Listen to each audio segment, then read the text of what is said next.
બગસરા શહેરના ભાજપના નવા હોદ્દેદારોએ આપ્યું રાજીનામું। બગસરા શહેર ભાજપના નવા હોદ્દેદારો હાથ દોરા કરે તે પહેલા આપ્યું રાજીનામું।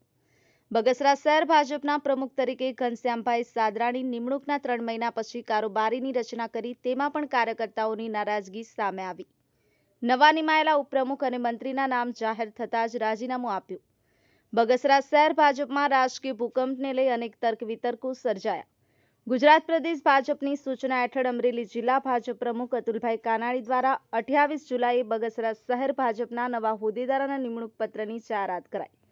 શહેર ભાજપ ઉપપ્રમુખ નીરવ ગોંડલિયા અને મંત્રી મહેશ માંડલિયાનું નામ જાહેર થતાની સાથે જ સંગઠનમાંથી રાજીનામું ધરી દીધું।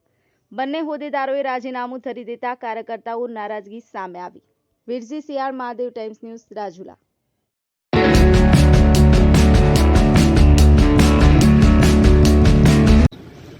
મારું નામ નીરવ ગોંડલિયા, પૂર્વ પ્રમુખ બગસરા શહેર યુવા ભાજપ।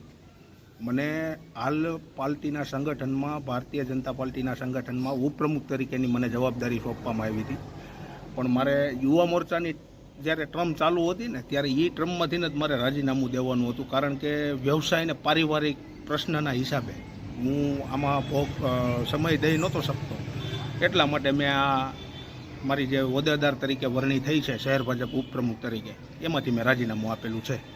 જ્યારે તમને હોદ્દો આપો ને ત્યારે તમને પૂછવામાં આવ્યું હતું? અમારા પ્રમુખશ્રીનો ફોન આવ્યો હતો, જિલ્લા પ્રમુખશ્રીનો।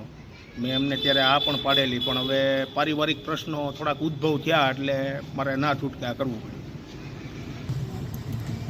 એટલે મેં ખાલી સંગઠનમાંથી જ રાજીનામું આપ્યું છે। હું ભારતીય જનતા પાર્ટી સાથે તો મરણ સુધીથી હું ખાતરી આપું છું, પાર્ટીના અધ્યક્ષ, મારા શહેરના અધ્યક્ષ બધાને ખાતરી આપું છું, જ્યાં સુધી હું આ દુનિયામાં છું ત્યાં સુધી ભારતીય જનતા પાર્ટીનો કાર્યકર્તા રહેવાનો છું અને ભારતીય જનતા પાર્ટીનું ગમે ત્યારે ગમે એ કામ હશે અમે કરવા માટે કટિબદ્ધ છે।